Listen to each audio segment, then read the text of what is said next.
everyone, it's Sumit from Dear Nursing, and in this video we are going to deal with the topic insulin therapy.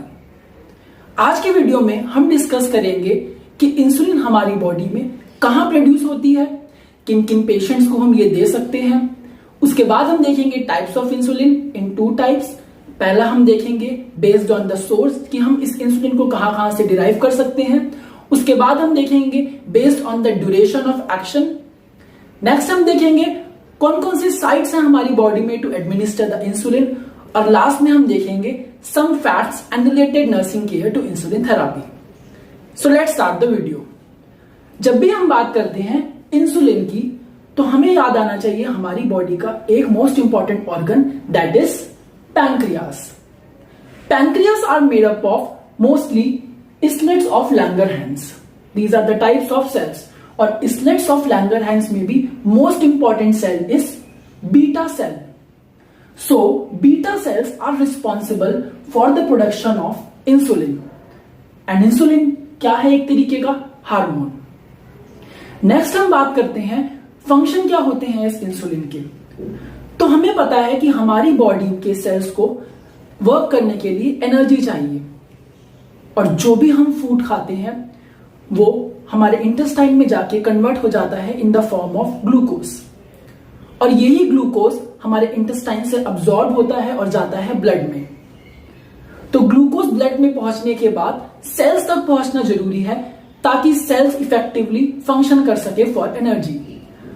तो अगर हम यहां पे देखते हैं what is the function of insulin, तो simply I have written insulin का function है to transport glucose from blood to the cells, और वो भी कहां के important cells, that is liver, muscles and mainly adipose tissues और फैटी टिश्यूज। सो हम कह सकते हैं कि insulin is acting as a transporter of glucose from blood to various cells of our body for energy production. Next हम बात करते हैं when to give this insulin. तो मोस्टली इंसुलिन बोलते ही हमें याद आ जाना चाहिए एक disease condition, that is diabetes mellitus. अगर हम बात करें डायबिटीज मेलाइटस की तो सिंपली हमें याद रखना चाहिए कि diabetes mellitus is a condition जहां पे हमारा blood glucose level is elevated from the normal level. Diabetes mellitus के हम दो तरीके से इसको डिवाइड कर सकते हैं। फर्स्ट हमने लिखा है type 1 diabetes mellitus. Type 1 diabetes mellitus एक ऐसी कंडीशन जिसमें there is the absence of beta cells, और beta cells are totally destroyed in type 1 diabetes mellitus. अगर बीटा सेल्स ही नहीं होंगे तो insulin will not be produced, और इस वाली कंडीशन में हमें इंसुलिन देनी ही पड़ेगी बाहर से पेशेंट को। नेक्स्ट हम बात करते हैं टाइप 2 डायबिटीज मेलाइटस की। टाइप 2 डायबिटीज मेलाइटस एक ऐसी कंडीशन जिसके अंदर बीटा सेल्स तो प्रेजेंट होंगे, बट या तो वो इंसुलिन कम लेवल में बनाएंगे, या इंसुलिन जो भी बॉडी में बनेगी उसके लिए हमारी बॉडी रेजिस्टेंट होगी, जिसे हम सिंपल वर्ड्स में कहते हैं इंसुलिन रेजिस्टेंस। अगर हम इसको समझने की कोशिश करें तो टाइप 2 डायबिटीज मेलाइटस के अंदर insulin is present, but our body is not able to work with that insulin, or that insulin is ineffective, यानी वो इतने अच्छे से काम नहीं कर सकती कि वो हमारे ग्लूकोज को ब्लड से सेल्स तक पहुंचा सके। And it is mainly the lifestyle disorder, और इस कंडीशन में हम डायरेक्टली पेशेंट को इंसुलिन नहीं देंगे। हम पेशेंट की डाइट चेंज करते हैं, या एक्सरसाइज के लिए बोलते हैं, या मोस्टली हम पेशेंट को देते हैं oral drugs to control his blood glucose level. अगर उन ओरल ड्रग्स से भी पेशेंट का blood glucose level is not able to be controlled, then we will go for at last insulin therapy. So हमें याद रखना है टाइप 1 डायबिटीज मेलाइटस जिसमें beta cells are totally absent, insulin therapy is must. But in type 2 diabetes mellitus we can change the patient's lifestyle, और हम patient को oral drugs दे सकते हैं to decrease blood glucose. But if it is uncontrollable glucose in the blood, then हम patient को देंगे insulin therapy. Next हम बात करेंगे types of insulin. Types of insulin हम दो तरीके से क्लासिफाई कर सकते हैं। पहला हम इसको क्लासिफाई कर रहे हैं based on the sources. Based on the sources means कि ये इंसुलिन हम कहां से डिराइव कर रहे हैं। सो इंसुलिन हम कहां से ले रहे हैं उसके बेसिस पे first is animal sources of insulin.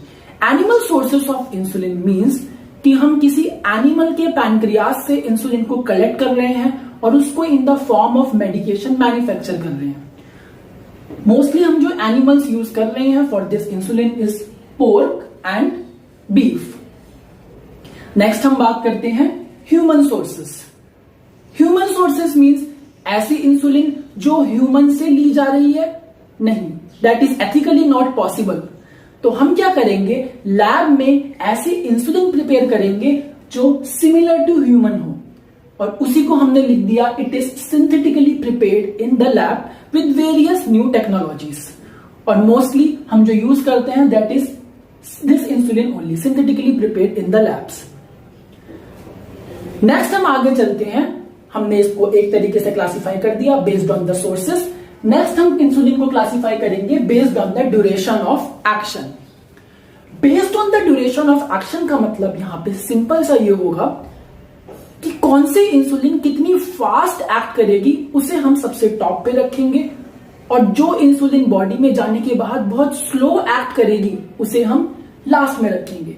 That means अगर हम देखें इसके 4 टाइप्स होंगे तो हमने यहां पे एक एक्रोनिम बनाया है दैट इज RSIL और इसको सिंपल याद करने के लिए हमने RSIL को लिखा है राम सीता इन लव। तो ये आसान है बहुत याद रखना, तो हम इसको याद रख सकते हैं Ram Sita in love, that is RSIL। R for rapid acting insulin, body में एडमिनिस्टर करते ही बहुत जल्दी अपना फंक्शन स्टार्ट कर देगी, that is rapid acting insulin. Function start कर देगी मतलब इट विल इनिशियली और वेरी फास्टली और very rapidly transport glucose from blood to sales.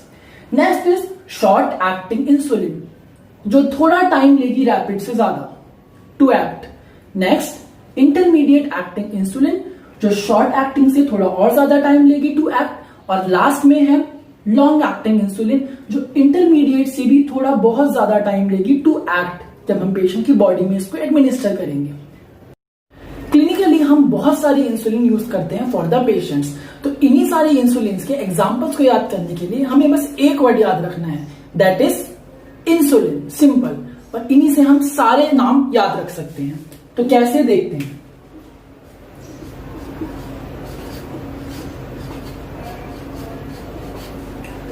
Insulin में I stands for Lispro, N for glucosamine, S for aspart, U for regular insulin, L for NPH insulin, I for Datamir, N for glargine.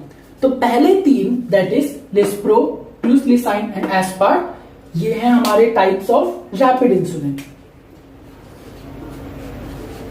Next regular insulin is short acting, NPH insulin is intermediate, detemir and glargine are long acting insulin. So simple. Next, क्योंकि हम बात कर रहे हैं ये classification on the basis of duration of action, तो हम इसमें 3 टाइम याद रखना बहुत जरूरी है। और वो टाइमिंग कौन से हैं, हर इंसुलिन का onset time, peak time and duration.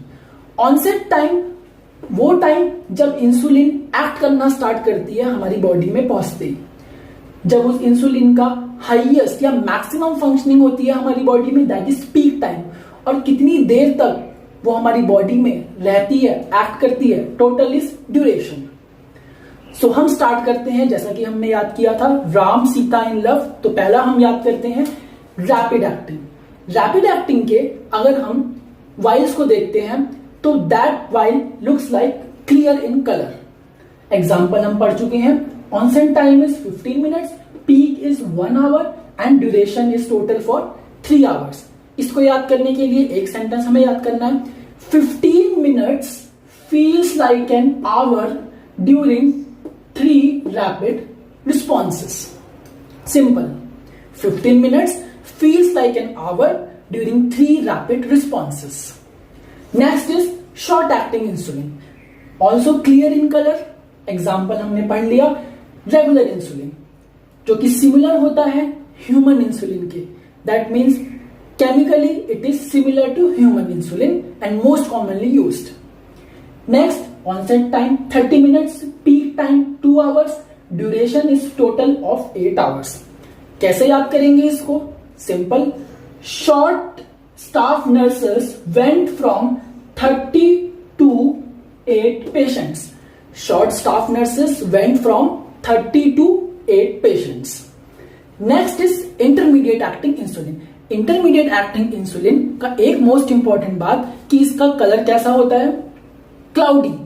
सभी में से this is cloudy in colour. That means it is not transparent. Example NPH, neutral protamine Hagedorn insulin. Onset time 2 hours, peak time 8 hours, total duration is for 16 hours. कैसे याद करें? वही sentence याद करेंगे हम. Nurses play hero NPH to 8 year and 16 year old children.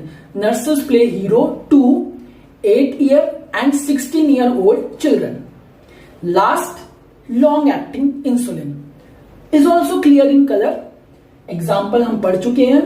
Onset time 2 hours, peak time none. Important. Duration for total 24 hours.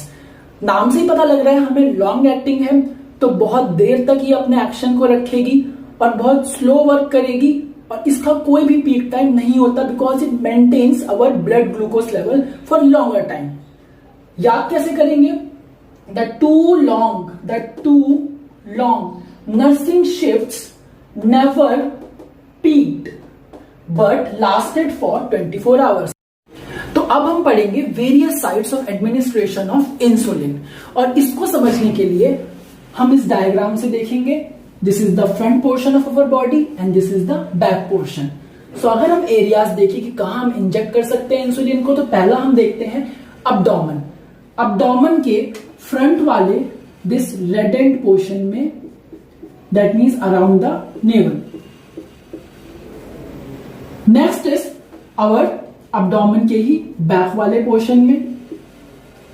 उसके बाद हमारे आर्म्स का हमारा posterior surface and some lateral.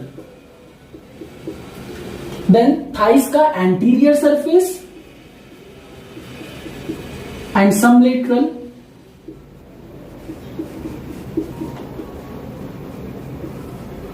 Then last is hips और buttocks.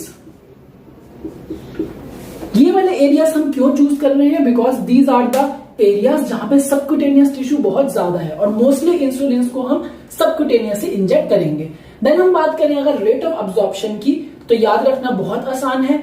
Upper body वाले parts जितने भी हैं हमारे, वहां पे रेट ऑफ अब्जॉर्प्शन ज्यादा है. That means abdomen, then arms, और बाद में थाइस एंड बटक्स.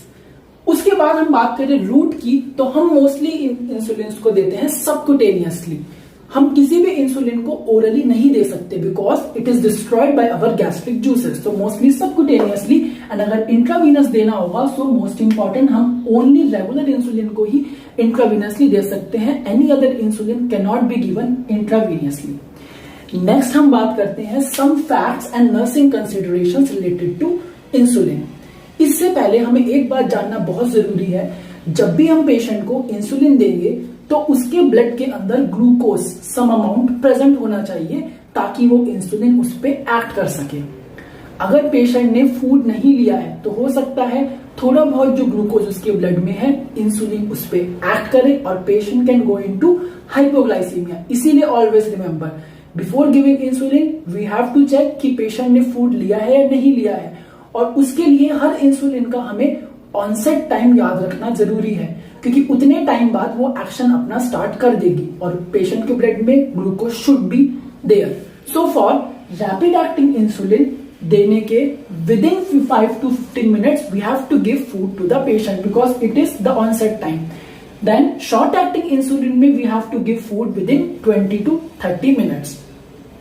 देन अगर हम बात करते हैं ग्लार्जीन और लॉन्ग एक्टिंग इंसुलिन की, तो ये एक ऐसी इंसुलिन है जिसको हम किसी भी इंसुलिन के अदर के साथ मिक्स नहीं कर सकती, because it will form precipitate if mix. So इसलिए हम इसको सिंगल देंगे और most importantly we have to give it same time each day, हर दिन देना है एक ही समय पर।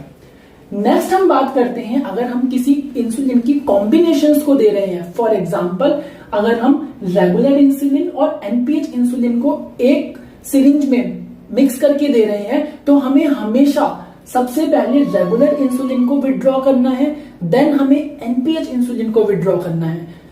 वाई?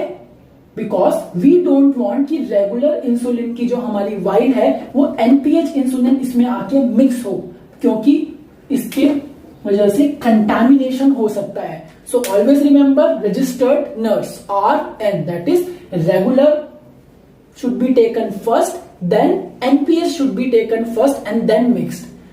Then उसके बाद इस कॉम्बिनेशन को हमें with in 5 to 15 minutes patient को एडमिनिस्टर करना ही है।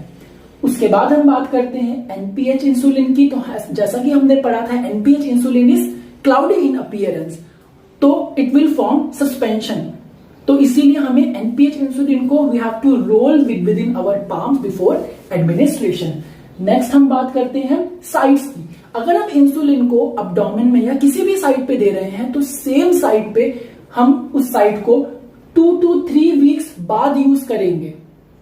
फॉर एग्जाम्पल अगर हम उसी इंसुलिन को इंजेक्ट कर रहे हैं, तो उस साइट को हम एक ही बार यूज कर सकते हैं। अगर हमें दोबारा यूज करना है तो हमें 2 to 3 वीक्स का गैप देना जरूरी है, क्योंकि अगर हम सेम साइट पे यूज करते रहेंगे तो वहां पे स्कार टिश्यू बनने के चांसेस हैं।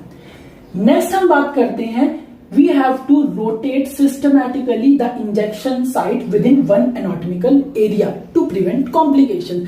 इसको समझने की कोशिश करते हैं। मान लेते हैं अगर हम किसी पेशेंट के अब्डोमेन पे इंजेक्शन दे रहे हैं, तो मान लेते हैं इस अब्डोमेन को हमने 4 पार्ट में डिवाइड किया। 4 पार्ट का मतलब है एक पार्ट हुआ इसका 1 एनाटॉमिकल एरिया, तो उसी एक एनाटॉमिकल एरिया में उस इंजेक्शन को हमें अलग अलग एरिया साइड्स में देना है। So we have to rotate the injection within 1 anatomical area, वही सेम बात, to prevent the formation of scar tissue. और 2 साइड्स के बीच में जो गैप रखेंगे हम, वो हमारा होगा 1 to 1.5 इंचेस।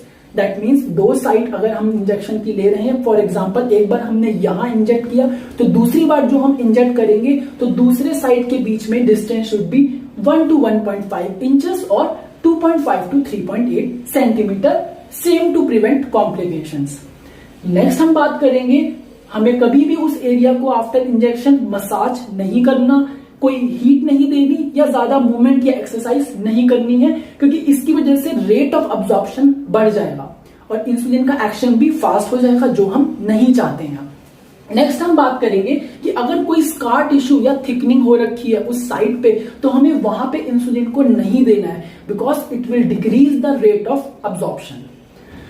नेक्स्ट हम बात कर लेते हैं कुछ एक्स्ट्रा थिंग्स की। मान लेते हैं ये हमारी एक इंसुलिन की वाइल है, तो यूजुअली जो इंसुलिन की जो वाइल होती है उसके अंदर पर ml में there are 100 units of that insulin. But अगर हम ह्यूमुलिन R की बात करते हैं, तो उसके अंदर पर ml there are 500 units of Humulin R insulin. Next insulin syringe की अगर हम बात करें, तो इंसुलिन सिरिंज की जो साइज होता है that is 27 to 29 gauge needle size and it is ½ inch long और 1.3 सेंटीमीटर लॉन्ग। लास्ट हम बात करते हैं इंजेक्शन जब हम किसी पेशेंट को दे रहे हैं, if the patient is normal that means उसके सबक्यूटेनियस टिश्यूज आर नॉर्मल, तो हम जो एंगल लेंगे that will be 45 to 90 degree. But अगर वो थिन पेशेंट है या सबक्यूटेनियस मास बहुत कम है, तो हम देंगे उस पेशेंट को injection at the 45 degree to 60 degree. So this is all about insulin therapy. Hope you all understood well.